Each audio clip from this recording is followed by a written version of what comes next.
My approach No. is everyone that's melanated with Afrocentric features, with the phenotypical sort of body structure, is from this land.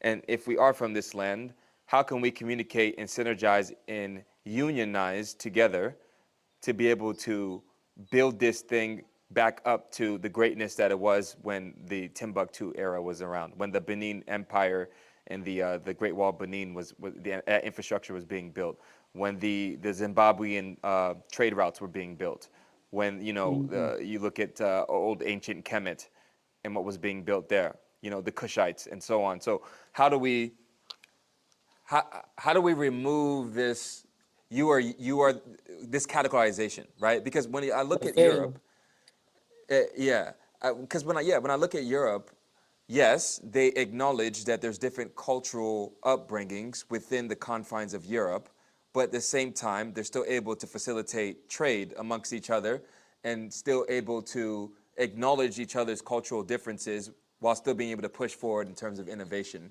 and investment. So Yeah. how do we as a diaspora with the Africans, how do we stop? How do we all come together and say, hey, we're all African, first of all? Yes, some of us are taken from our homes and we don't really know our lineage, right? But how do we Mm. remove that barrier? Because I think that's a huge again division, invisible dividing factor that when we speak, even we try to say they are them and this is us, and it needs to be solved by Africans. Well, what does that mean for me? Am I not African?